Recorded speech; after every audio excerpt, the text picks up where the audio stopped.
Hello दोस्तों, हमारे YouTube channel में आप सभी का स्वागत है। तो दोस्तों, इस वीडियो में हम एचएल से रिलेटेड कुछ दो नए अपडेट्स को डिस्कस करने वाले हैं और साथ ही साथ स्टॉक की टेक्निकल्स के ऊपर भी डिस्कशन करेंगे। तो चलो शुरू करते हैं फर्स्ट अपडेट से, जो कि ध्रुव एनजी हेलीकॉप्टर से रिलेटेड है। कही जा रही है कि हिंदुस्तान एरोनॉटिक्स लिमिटेड की नज़र ध्रुव एनजी के साथ नागरिक हेलीकॉप्टर बाजार पर। कहने का मतलब यह है कि सिविल हेलीकॉप्टर्स की मार्केट में एचएल जो है ये अपनी ध्रुव एनजी हेलीकॉप्टर के साथ अपना वर्चस्व बढ़ाने की कोशिश कर रहा है। सिविल हेलीकॉप्टर्स की मार्केट में एचएल जो है ये अपनी पकड़ बनाने की कोशिश कर रहा है। आओ थोड़ा विस्तार में हम लोग इस चीज़ को समझते हैं।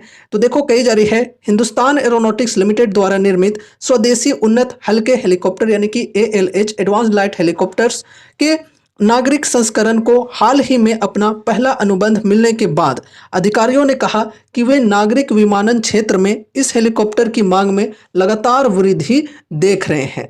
देखो दोस्तों, अगर आप हमारे चैनल के साथ पहले से जुड़े हुए हो तो आई थिंक इस चीज़ के बारे में आपको इन्फॉर्मेशन होगी कि एचएल को इसी साल रिसेंटली ओएनजीसी के द्वारा कुछ 4 सिविल हेलीकॉप्टर्स के लिए ऑर्डर्स मिले हैं, कुछ 4 ध्रुव एनजी हेलीकॉप्टर्स के लिए ऑर्डर्स मिले हैं।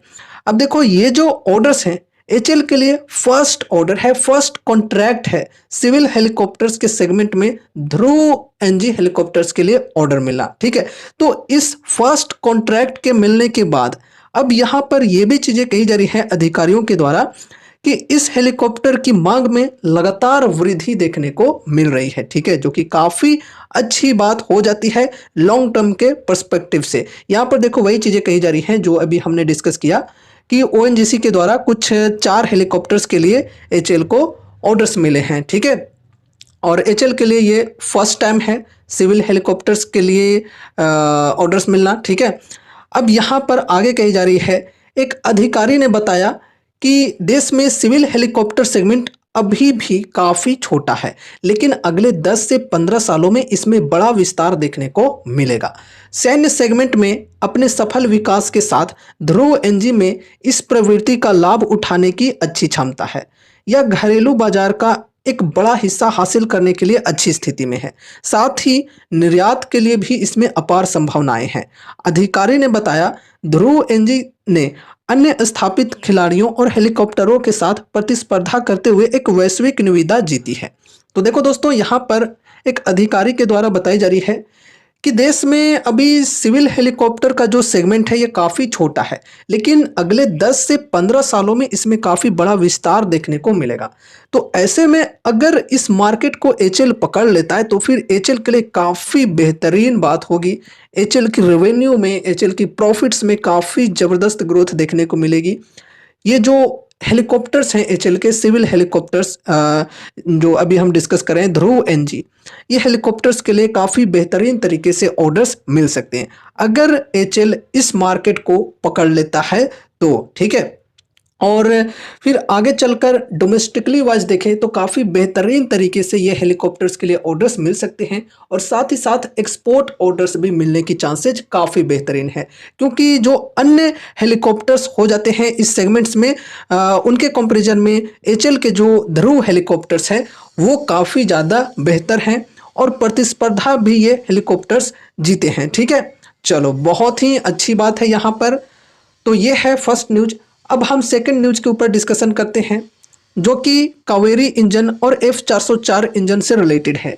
यहाँ पर देखो, हेडलाइन में कही जा रही है, GTRE भविष्य में तेजस MK-1A लड़ाकू विमानों पर F404 की जगह उन्नत कावेरी इंजन लगाने पर विचार कर रहा है। थोड़ा विस्तार में हम लोग समझते हैं इस चीज़ के बारे में। और देखो दोस्तों, इस न्यूज को भी हमने काफ़ी पहले डिस्कस किया था और फिर से वही चीज़ें कहना चाहूँगा कि यार, अगर आप हमारे चैनल के साथ पहले से जुड़े हुए हो तो ज़रूर से आपको इस चीज़ के बारे में इन्फॉर्मेशन होगी। अगर कोई ऐसे लोग हैं तो कमेंट में ज़रूर से अपना उपस्थिति दर्ज कराएं, ठीक है, कि हाँ भाई, आपने पहले डिस्कस किया था, मुझे पूरा याद है। चलो, यहाँ पर देखो क्या क्या चीज़ें कही जा रही है। स्वदेशी जेट इंजन विकसित करने के लिए जिम्मेदार भारतीय रक्षा अनुसंधान निकाय गैस टरबाइन रिसर्च एस्टेब्लिशमेंट यानी कि GTRE भारत की रक्षा क्षमताओं में महत्वपूर्ण छलांग लगाने के लिए सक्रिय रूप से प्रयास कर रहा है। नाम न बताने की शर्त पर IDRW ORG से बात करते हुए GTRE के एक अधिकारी ने खुलासा किया कि एक बार dry Kaveri plus after burner section का फ्लाइंग टेस्ट बेड पर सफलतापूर्वक परीक्षण हो जाने के बाद GTRE 90 नोट्स इंजन के विकास के लिए सरकारी फंडिंग अनुरोध पर प्रस्ताव देगा। यह नया इंजन मौजूदा कावेरी इंजन का एक उन्नत संस्करण है जिसका उद्देश्य अगले दशक के भीतर तेजस मार्क 1A फाइटर जेट पर F404 इंजन को बदलना है। अब इस चीज को थोड़ा ध्यान से समझना। देखो दोस्तों, जैसा कि आप सभी लोगों को पता होगा कि एचएल जो है ये फिलहाल काफ़ी ज़्यादा प्रॉब्लम्स फेस कर रहा है F404 इंजन्स की डिलीवरी को लेकर। जनरल इलेक्ट्रिक जो है ये काफ़ी समय से ये इंजन्स की डिलीवरी में डिले करता आ रहा है और यहाँ पर इन्होंने डिले के पीछे रीजंस बताए हुए हैं कि सप्लाई चेन डिसरप्शंस के कारण हम डिलीवरी नहीं दे पा रहे हैं सही तरीके से। ठीक है, तो एक बहुत ही बड़ी प्रॉब्लम हो रही है ये एयरक्राफ्ट्स को तैयार करने में। सही समय के भीतर एचएल जो है ये एयरक्राफ्ट्स को नहीं तैयार कर पा रहा है और इंडियन एयरफोर्स को डिलीवर नहीं कर पा रहा है क्योंकि इंजन्स ही नहीं आ रहे हैं। ठीक है, अब देखो यहाँ पर एक खबर ये भी आ रही है कि ये इंजन्स की जो डिलीवरी है ये मार्च 2025 से शुरू हो सकती है। फर्स्ट 2 इंजन्स जो हैं ये मार्च 2025 तक दिए जा सकते हैं। अब देखते हैं क्या होता है आगे चलकर। ऐसी चीज़ें तो बहुत बार हुई हैं, बहुत बार यहाँ पर खबरें इस प्रकार की आई हैं, लेकिन हमेशा कैंसिल हो गया है। हमेशा जो डेट है ये आगे बढ़ता ही गया है। अब देखते हैं अगर ये चीज़ें सही हो जाए तो अच्छी बात होगी फिर। तो कहने का मतलब ये है कि जनरल इलेक्ट्रिक के द्वारा अगर इंजन्स आ जाते हैं भारत में, एचएल को इंजन्स मिल जाते हैं, तो फिर एचएल तेजस मार्क 1A एयरक्राफ्ट्स को तैयार करके इंडियन एयरफोर्स को डिलीवर कर पाएगा।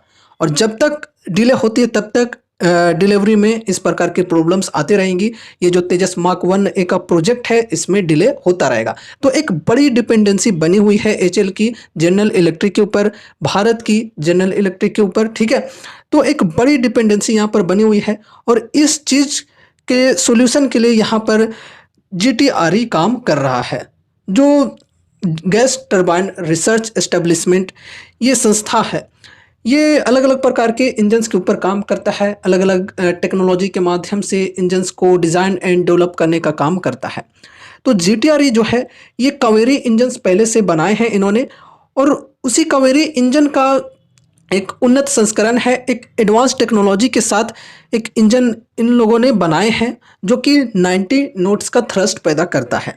ठीक है, अगर हम F404 की बात करें तो F404 भी ऐसा ही इंजन है जो कि तकरीबन 85 नोट्स का थ्रस्ट पैदा करता है। ठीक है, तो लगभग दोनों का जो थ्रस्ट की अगर हम बात करें तो लगभग आपस में ही देखने को मिल जाता है।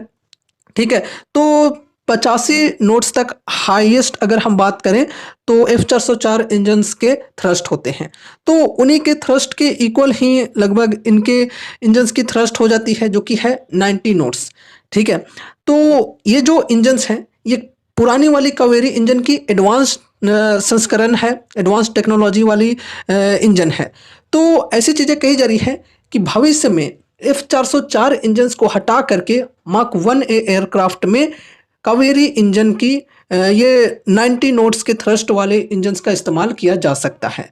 ठीक है, एंड यहाँ पर देखो कही जा रही है जिसका उद्देश्य अगले दशक के भीतर तेजस मार्क 1A फाइटर जेट पर F404 इंजन को बदलना है। ठीक है, मतलब अगले दशक यानी कि नेक्स्ट 10 ईयर्स जो है उसके भीतर ही तेजस मार्क 1A फाइटर जेट पर F404 इंजन्स को हटा करके ये इंजन्स को लगाना है। ठीक है, इस प्रकार की खबरें चल रही है।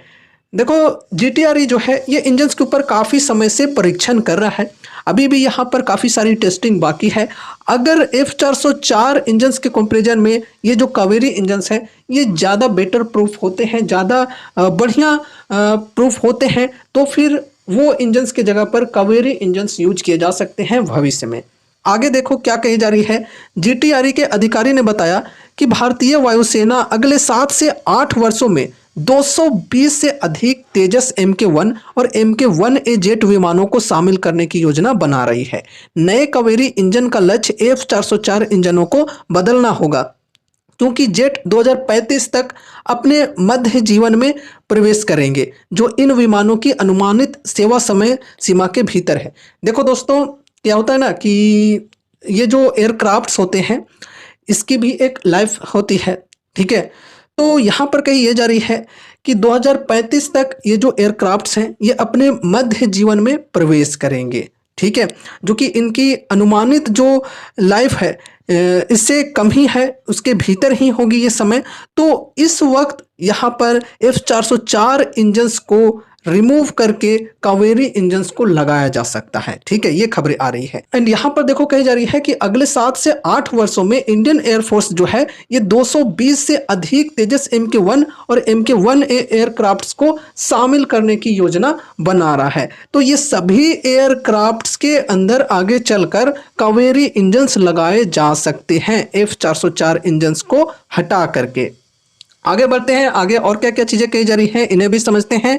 तो देखो यहाँ पर कही जा रही है तेजस MK1A जिसे 2025 में सेवा में शामिल किया जाना है को परिचालन दक्षता बनाए रखने के लिए 2035 तक बिल्कुल नए इंजन की आवश्यकता होगी। जो कि अभी हमने बोला कि ये जो एयरक्राफ्ट्स होते हैं इनकी एक लाइफ साइकिल होती है और 2025 तक ये अपने मध्य जीवन तक पहुंच जाएंगे। तो उस वक्त नए इंजन्स की ज़रूरत होगी इन एयरक्राफ्ट्स में। तो उस वक्त F404 इंजन्स को रिप्लेस किया जा सकता है कावेरी इंजन्स के साथ। भारतीय वायुसेना के बेड़े में प्रत्येक प्रकार के लड़ाकू जेट को 40 वर्षों में लगभग 3.5 इंजन परिवर्तन की आवश्यकता होती है। ठीक है, तो यहाँ पर यह कही जा रही है कि भारतीय वायुसेना के जो बेड़े हैं इसके अंदर जो फाइटर जेट्स होते हैं इनमें 40 वर्षों में लगभग 3.5 इंजन परिवर्तन की आवश्यकता होती है, इंजन्स को चेंज करने की आवश्यकता होती है। तो ऐसे में आगे चलकर कावेरी इंजन्स के साथ चेंज किया जा सकता है। ठीक है,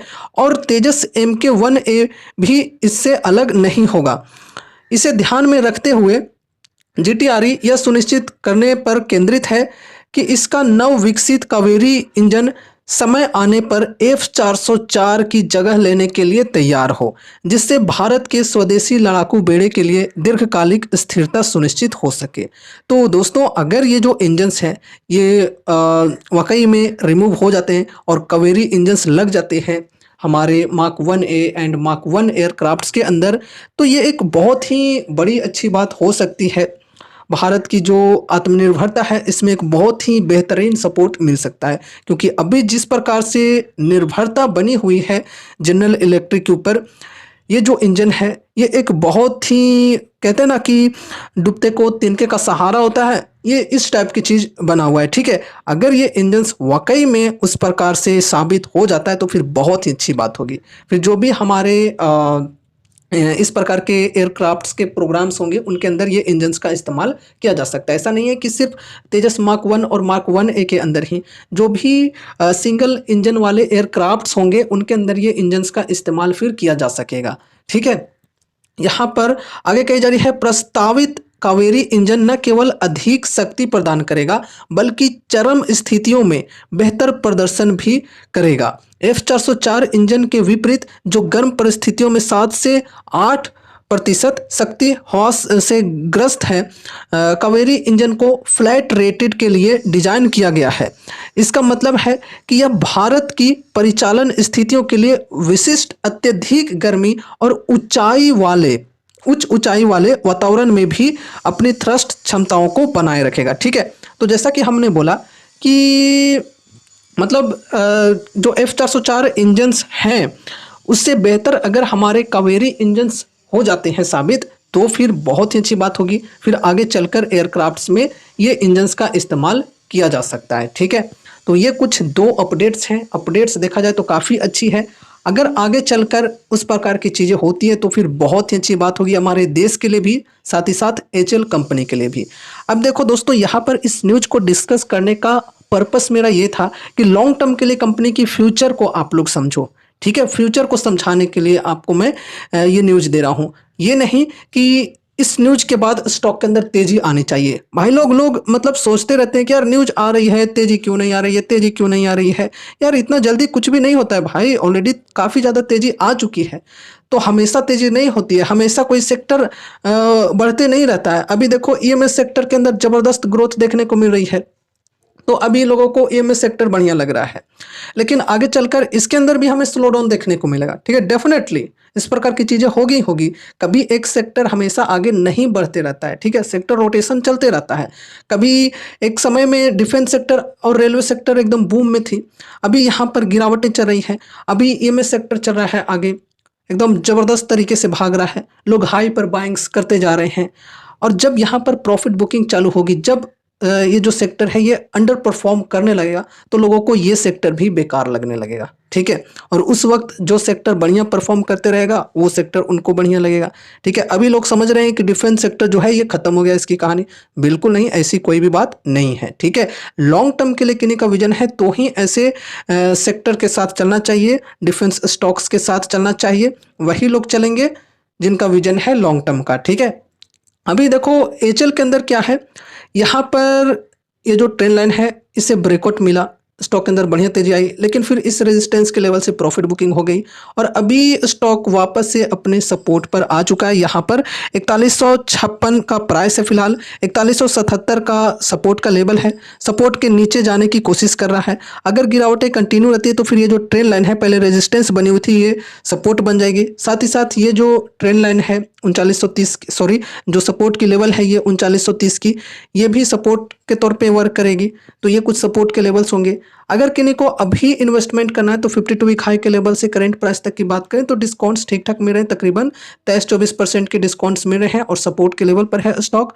तो कोई अगर फर्स्ट एसआईपी करके चलना चाहते हैं तो वो देख सकते हैं अपने हिसाब से। ठीक है, और बल्क में बाइंग करने से बचना है। किन्हीं को अगर डिफेंस सेक्टर के अंदर कम रिस्क के साथ चलना है, लार्ज कैप के साथ चलना है, तो वो इस प्रकार के स्टॉक्स के ऊपर अपनी स्टडी करके चल सकते हैं। देखो ये कोई कॉल टिप या रिकमेंडेशंस नहीं है, तो इसलिए अपनी स्टडी, अपनी एनालिसिस भी होनी चाहिए। साथ ही साथ अपने फाइनेंशियल एडवाइजर से भी कंसल्ट जरूर से कर लेना। ठीक है, अगर आपको ठीक लगता है, आपको अगर विश्वास होता है तो ही आपको किसी स्टॉक में इन्वेस्टमेंट करनी चाहिए। सिर्फ दूसरों के कहे पर आकर इन्वेस्टमेंट नहीं कर देनी चाहिए। ठीक है, तो दोस्तों ये रही हमारी आज की video Hindustan aeronautics limited stock से रिलेटेड। उम्मीद है कि इस वीडियो के माध्यम से आपको कुछ यूजफुल इन्फॉर्मेशन मिले होंगे। तो वीडियो को लाइक करके चैनल को सब्सक्राइब कर देना और मिलते हैं अगले नए वीडियोज़ के साथ। तब तक के लिए बाय बाय।